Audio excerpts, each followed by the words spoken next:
Olá pessoal, tudo bem? Sou o Gabriel do Infobranding e hoje eu estou aqui com dois parceiros muito legais que são o Heitor Muramato e a Camila Brandão. Os dois são sócios fundadores do Estúdio Paragon, especializado em design, e eles vão compartilhar com a gente algumas coisas que são pertinentes para todo mundo que estuda design e quer começar a atuar no mercado. Então, Heitor, Camila, eu queria que vocês começassem apresentando um pouco a marca de vocês para quem está assistindo. Então, nós somos o Estúdio Paragon, nós somos um estúdio multidisciplinar, focado em design gráfico. A gente está mais ou menos mais de um ano no mercado, né? A gente fez um ano agora em março, então a gente conseguiu chegar nessa meta aí mínima de um ano. Está sendo uma experiência incrível. Eu e o Heitor, a gente se conheceu a partir de uma relação que a gente teve com uma professora em comum, e a partir daí a nossa jornada começou. E aqui na Paragon a gente tem muito uma veia muito forte para relacionamento, então a gente trabalha muito o relacionamento e é o pilar de tudo que a gente faz na Paragon. Heitor, falando um pouco então da maneira como vocês trabalham na Paragon, como é que vocês constroem uma metodologia própria? O que vocês consideram para implementar processos de trabalho junto com os clientes de vocês?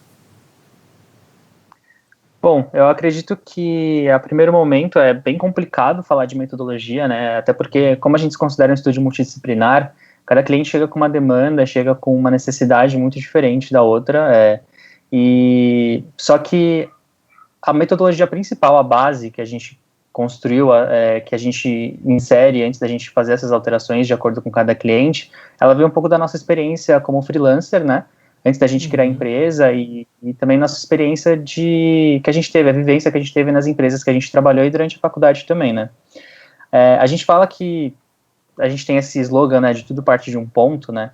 E quando a gente fala sobre isso, a gente fala sobre cada cliente tem o seu ponto de vista, cada cliente tem o seu ponto, tem o seu problema, né?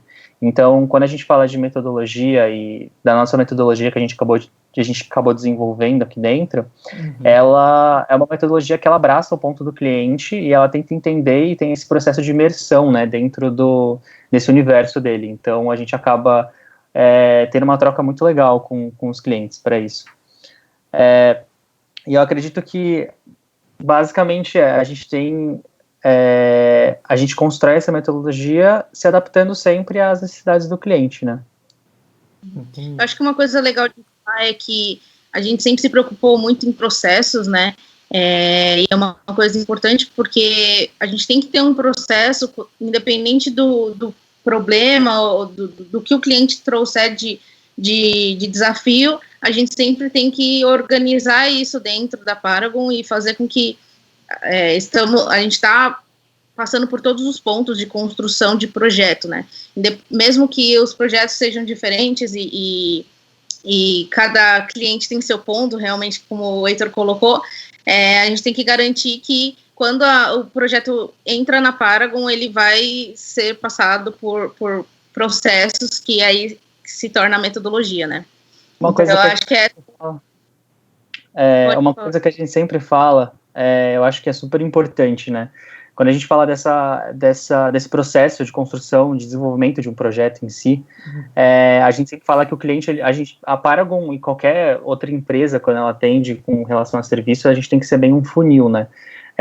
Então, o que acontece? O cliente ele pode vir com 50 mil problemas, com 50 mil dores, mas a gente tem que resolver ele, mas a gente tem que resolver ele da nossa forma, então da porta para dentro, né, tipo, ele joga tudo isso dentro do nosso funil e a gente tem que acabar processando isso tudo aqui dentro para a gente conseguir entregar e o resultado que a gente sempre almeja, né, nos nossos padrões e tudo mais. Então, acaba que essa metodologia e esse processo é muito importante, a gente dá muito valor para isso aqui dentro, justamente para manter essa organização, né, de vir muitas coisas e a gente conseguir entregar um resultado limpo, né, e não algo que tenha muitas divergências e muitos ruídos, né. Legal. Uma coisa que a gente percebe muito em quem trabalha com design é essa interação constante com o cliente que manda alterações, muda de ideia, pede opiniões de pessoas envolvidas dentro da empresa e no círculo pessoal de relacionamento. E eu queria entender com vocês como é que vocês fazem para adequar todas essas visões diferentes ao longo do projeto? Quais são os passos que não podem faltar para você conseguir transformar uma demanda em uma solução que faça sentido para o negócio do cliente? Bom, quando o cliente ele chega com uma dor, a gente sempre analisa ela do ponto do cliente, mas ao mesmo tempo a gente sempre sabe, como profissional, o que ele precisa, né? Uhum. Então, quando a gente acaba se imergindo no conteúdo que ele entrega pra gente, dentro da empresa, dentro dos valores dele, a gente tem que meio que ser bem imparcial nesse sentido, né? Eu acho que quando a gente fala de gosto pessoal e as opiniões de todos os envolvidos no projeto, isso a gente leva muito a sério. A gente sabe que isso é muito importante também para o desenvolvimento. Uhum. Até porque as pessoas que vão consumir a marca, em primeiro lugar, não vão ser só o consumidor final, né? Vai ser só o cliente desse nosso cliente, né? Então, as pessoas elas precisam estar muito de acordo com o que a gente está entregando em primeiro momento. Então, para fazer essa ponte, a gente sempre tenta ser o mais racional e mais imparcial possível, né? Então, quando o cliente... eu acho que falo de boca cheia que a gente acaba conseguindo criar um diálogo com os nossos clientes de uma forma positiva, que a gente consegue mostrar para eles a imparcialidade do nosso trabalho e mostrar também como a gente constrói as coisas, né? Tudo tem um motivo para estar lá, né? Então, quando a gente acaba mostrando isso para eles, eu acho que acaba minimizando esse processo desgastante de vai e volta e tudo mais, né? Eu acho também uma coisa que está sempre dentro do nosso processo de relacionamento e de conversa com o cliente, de atendimento mesmo, não só a questão da gente se colocar no lugar dele e entender o que ele quer e a necessidade dele estando no lugar dele, mas também a gente sempre traz muitos questionamentos e tenta entender até o máximo que a gente pode para questionar, será que essa alteração que ele quer faz sentido? Será que isso tudo que ele está pensando, ou que ele está idealizando, vai fazer sentido para a aplicação final dele? E o designer, ele tem esse papel, né? Mas a gente sabe que tem muita gente, a gente sabe disso porque a gente já passou por isso, né? Tem muita gente que tem medo de trazer questionamento, de meio que afrontar um desejo do cliente, mas no final das contas é o que nos valoriza muito, assim. Às vezes tem cliente que só fala, putz, eu pensei nisso, o que você acha, sabe? Eu quero saber a sua opinião, porque a gente não tem medo de ir lá e questionar e falar, não, mas assim não é legal, faz de outra forma. Então isso, querendo ou não, é uma fortaleza nossa, e é uma coisa muito intensa na Paragon. Todos os clientes, a gente tem um relacionamento desse nível com todos os clientes. E esse relacionamento, essa desenvoltura, essa liberdade para poder oferecer o ponto de vista de vocês, questionar e às vezes até sugerir outros caminhos diferentes dos que eles inicialmente pretendiam seguir, isso demorou? Como é que foi? Logo que você consegue um cliente, vocês já conseguiam ter esse relacionamento com eles ou isso vem com o tempo? Com certeza vem com o tempo, mas eu acredito que quando você tem uma necessidade e você encontra um profissional que consegue atender a sua necessidade, você vê que ele entende do que ele está falando, as pessoas automaticamente já começam a se abrir e dar mais liberdade para que a gente entre e faça esse tipo de sugestão. Mas em termos de questionamento, é uma coisa que, tendo abertura ou não, você tem que fazer, sabe? Da profissão e faz parte do processo, né? Agora, a forma que você vai falar aí difere uma do outro, mas com certeza a abertura em si a gente consegue com o tempo e trabalhando esse relacionamento, né? Eu acredito também que quando acho que isso é um fato, né? Quando você acaba entrando no mundo do cliente, você acaba realmente comprando a ideia dele, entendendo qual que é a vontade dele de estar fazendo aquilo, porque, querendo ou não, a gente trabalha com o sonho de outras pessoas, né? Uhum. A gente está movendo a empresa de outras pessoas. Então, quando a gente acaba abraçando isso e tentando entender quais são as motivações básicas para ele estar lá e fazendo o que ele está fazendo, quando a gente acaba entregando outras propostas, dando outros tipos de direcionamento, ou até mesmo propondo coisas, né, e questionando coisas, eu acho que acaba fazendo sentido, porque a gente acaba falando na linguagem dele, né, e querendo ou não, para você criar uma relação, você tem que entender e falar na mesma sintonia que a outra pessoa, né, e até pode ter dissintonias no meio do processo, mas querendo ou não, você tem que estar meio que nessa relação, né? E aí a gente vai construindo isso e com o tempo a gente acaba ganhando uma certa intimidade profissional, né? Não, legal. Interessante dessa conversa que vocês apresentaram todos esses pontos é que a gente em momento algum falou aquela palavra que todo designer sai da faculdade pronto para repetir e implementar. Não que isso seja negativo, mas a gente não falou de briefing. A gente falou de relacionamento, de construção de ideias junto. Como é que vocês percebem esse choque entre o que a gente entende como ideal, que é estruturar um briefing, levantar todas as necessidades, e um projeto no dia a dia? Tem diferença? Ou esse briefing ele acaba sendo oculto, algo que vocês fazem da porta para dentro?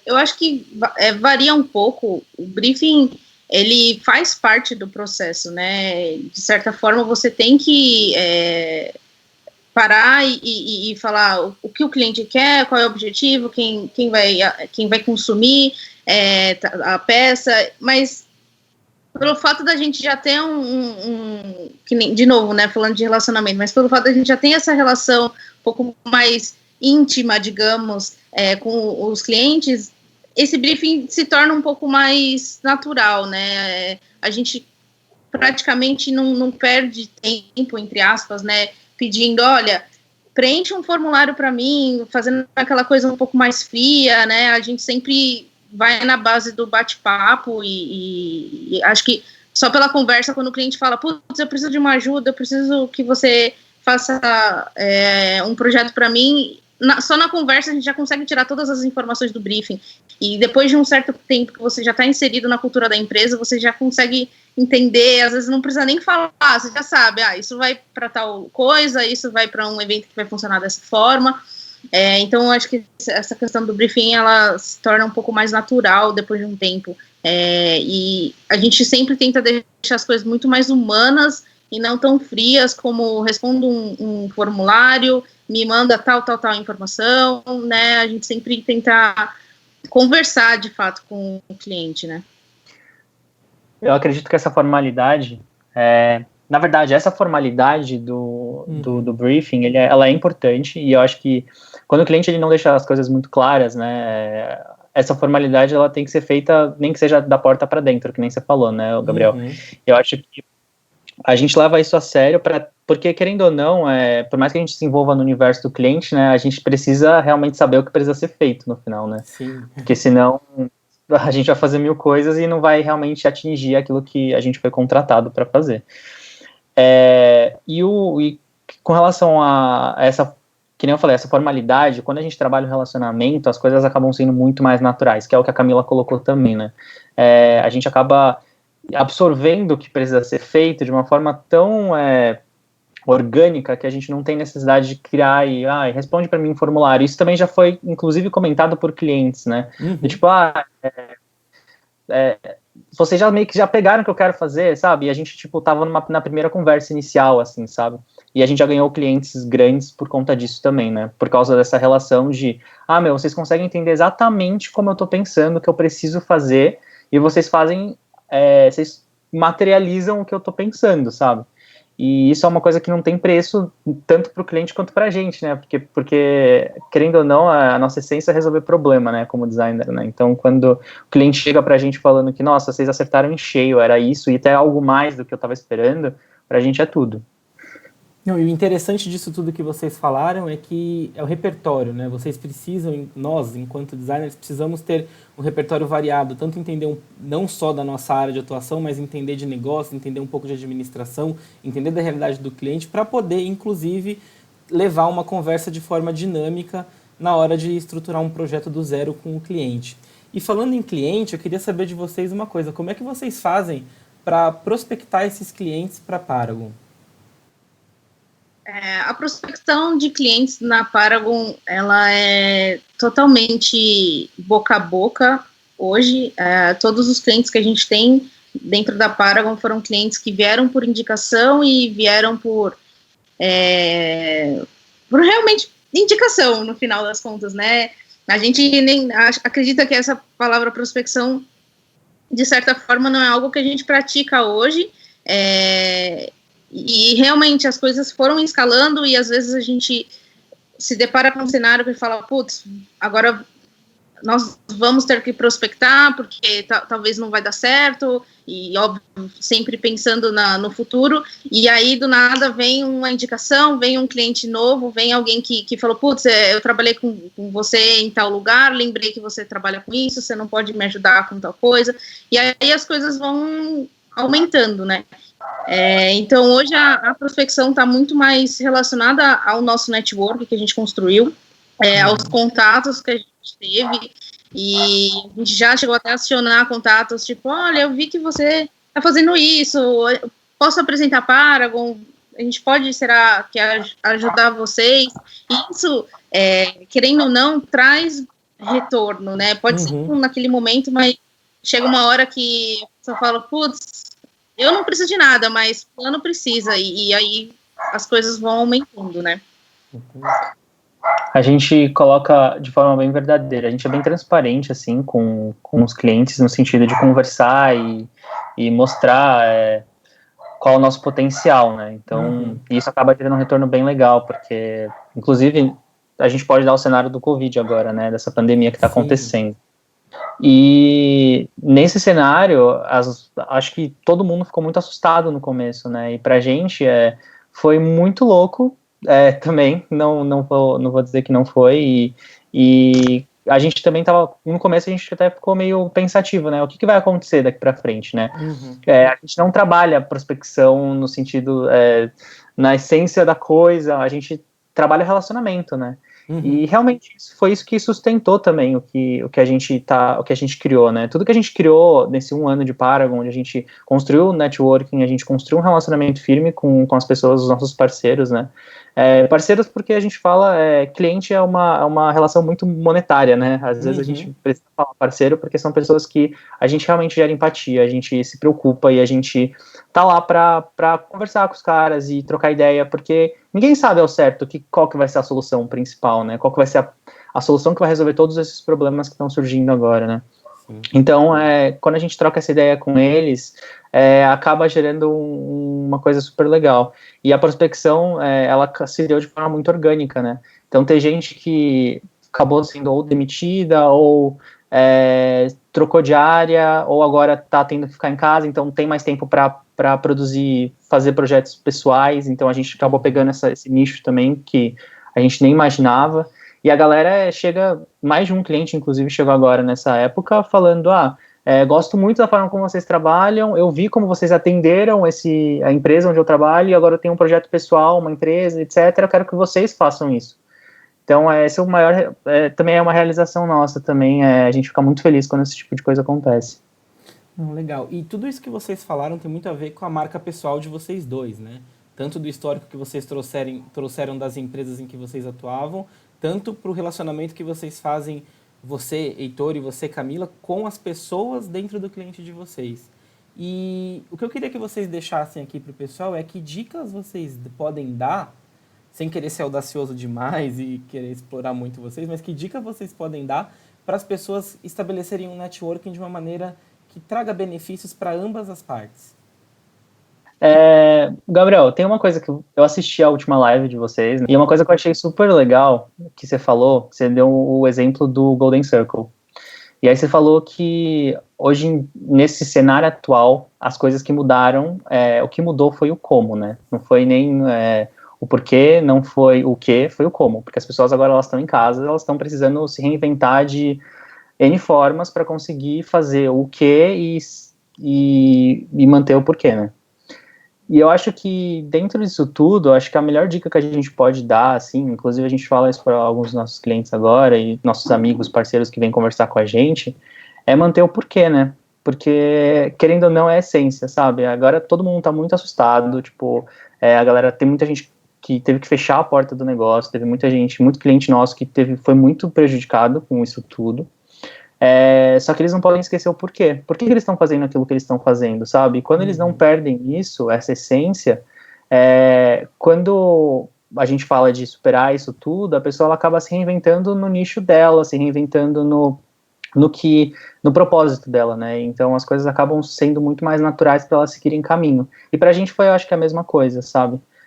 A gente também pensou em 1000 possibilidades no começo, né? De como a gente passar por isso tudo.